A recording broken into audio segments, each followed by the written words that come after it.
to my authors and my book nerds. It's Sheridan again. I am here with Eric, one of our authors here at Newman Springs, and we're going to talk a little bit about his book. Now, Eric, tell me about your book.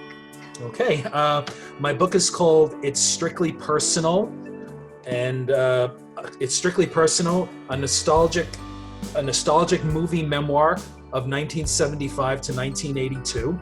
Okay. And what it is, it's a book about movies from that certain period that speaks to, I guess more or less the people of my generation, which is known as Generation X. But I think unlike most books about movies, whereas it's a compilation, a list, or a book of criticism, this is a very personal story about my childhood in the late 70s and early 80s, as told through some of the most popular films of that period. So I tell a tale of how movies like Jaws and Star Wars, Close Encounters of the Third Kind, Saturday Night Fever, Superman, Raiders of the Lost Ark, E.T. I tell about how these films and many others not only shaped the child I was in the late 70s through not only the joys of my life, but tribulations like my parents' divorce, and how I tried to fit in a world where a child eventually evolves into a teenager, into a young man. And I use these movies to not only express my story, but my emotions at not only the time that I was a kid, but also when I grew up, and how I learned to, reinterpret these films and what they meant to me as an adult. So at heart, it's a book about movies, but it's really a book about a person through the movies. And obviously I haven't read everything out there on film, and I've read a very fair share of books, but I mean, at no time did I ever really read anything that really told a personal story about what the movies meant to the author. So this is what I have attempted to do in not only this first book, but the follow-up book, which is going to come out from Newman Springs Publishing as well. That sounds fantastic. And you're listing off a who's who of books for our generation. I'm also a Gen Xer.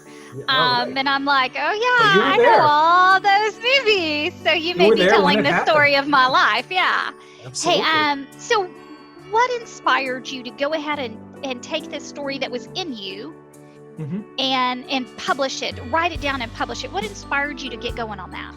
Well, obviously the passion I had for these films. I mean, many of the films I write about, they were comfort films. Right. Just like comfort food would help anybody through any trying time to relax, I use these movies to, help myself through different times in my life. But I think what finally, greenlit me, so to say, to write this book was 10 years ago, I started a blog in which I basically have been writing about every film in my collection, which exceeds like 800 titles at this point. And and the theme was to write about these films in alphabetical order of my collection. So I started 10 years ago, and I'm currently in the middle of T right now. So I'm going to reach the end of the alphabet probably within a year. But somewhere along the way, I was getting very personal about many of these films. And by the time I actually started to get to film, like some of the titles that I mentioned earlier, it finally dawned upon me that, what I was feeling inside as far as my childhood and my emotions and what these films meant to me, I needed to try to get it beyond the blog, to really just kind of focus on what a certain 8-year period meant to me. And I'm sure a lot of people of my generation as well. I mean, I think that was another part of the inspiration. I would talk to people, and I mean, one of my favorites was, there were people I knew who could tell me exactly when and where they first saw Star Wars when they were a kid in the late 70s. They could tell me the theater. They could tell me how long they stood online for the theater. They could tell me how soon they went to see it again. And I started to realize that I didn't feel alone in these feelings and emotions. And I just decided, start writing it down. And I did. And in a way, I'm still writing it down because the first book is what I hope will be the first part of a trilogy. The second one picks up from 1982 into the early 90s, and the third one that I'm currently writing now will be mostly the 90s to the end of the century. That's amazing. And you know, you're so right when you talk about a comfort movie. Oh, yeah. I can't tell you, you know, everybody has their movie when they're sick, or their movie Sure. when they're sad, or, Absolutely. you know, when they're in a good mood, they want to watch this or that movie. You know, I know that myself, my children do. Yeah, we all have that kind of. It's interesting because in a way I kind of go against the norm when it comes Right. to films. Most people will tell you that when they want to de-stress and unwind, they're going to want to watch the most mindless thing they can get their hands on. I'm exactly the opposite. What I will do is I'll pick, you know, some of my favorite movies that really requires some thinking. And Right. even though I've seen it many times, if I have to concentrate and think about what I'm watching or rethink about what I'm watching, I can't even remember what I was stressed out about in the first place until the movie's over. So that for Right. me is what works to turn the stress in a different direction. That's great. Now, how long have you been an author? How long have you been writing? I've been writing my whole adult life. So Okay. I wrote my first, what would eventually be my first unpublished book when I was 18 in college in the mid 80s. I've been writing by trade, I'm an architect, but I have been writing my entire adult life. So I've written novels, I've written several screenplays, which are, as of yet, are still undiscovered. Right. And I've been writing my blog for the last 10 years.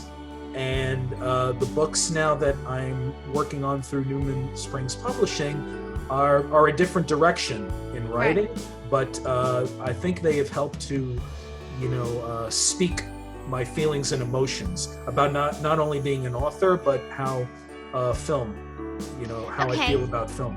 So you started writing fairly early. Yeah. How old were you when you thought, hey, I really want to write? Was that something from childhood, or did that kind of develop? No, you know something? When I was a child, I hated writing. It felt like such a chore in school. Mhm. Essays and themes and grades and tests on the book you had to read, and if you were lucky, you might even like the book that you were assigned. Most times I didn't. It was actually, I think it was like the 11th grade of high school where I finally had a teacher who broke through all that and showed me how writing could be fun.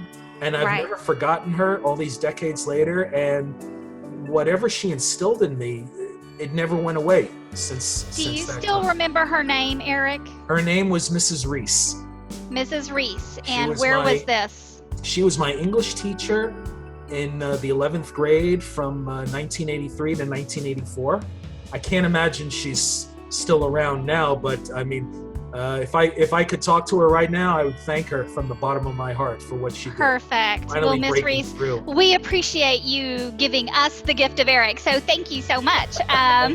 So how was your experience publishing with Newman Springs? I mean, it sounds like you got one book out and a second book going, so it sounds like it was a pretty good deal for you. It's been really good. I mean, no relationship with any organization is perfect, but I think, Yeah. you know, also whenever there's snags, how you work through those snags together really, you know, spells out who not only the publisher is, but who the author is. So I think it's worked out very well. And, you know, if I can say his name, I met Tom DeFrancesco by phone actually before he left his previous place and joined Newman Springs Publishing. So we had already started a relationship by phone for almost a year before I signed with Newman Springs Publishing. So in a way, I've been part of you guys for at least 4 years now. Wow, you've been here since the beginning. Yeah, I suppose I have. And all in all, it's been good and continues to be good. Fantastic. So your favorite part about the publishing process, what was that?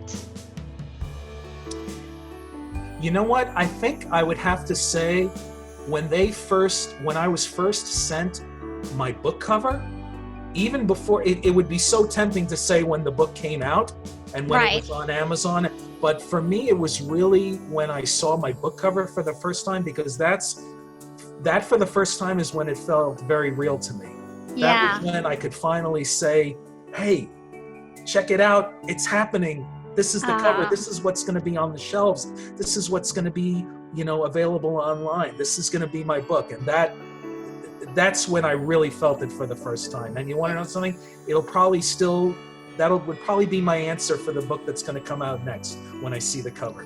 And that's fantastic. Okay, Eric, show us a picture of your book one more time. Sure. This is the first book. Came out a little over a year ago, I guess. It's called It's Strictly Personal, a nostalgic movie memoir of 1975 to 1982. And it's for you, and it's for everybody of the Generation X era. And it's, bottom line, it's for anyone who will enjoy a personal, keyword, personal story about the movies. Fantastic. Eric, thanks for being here with us today. We really appreciate your time. You're awesome. Thank you. Appreciate it very much. All right. We'll see you online soon. Thank you. All right. Bye.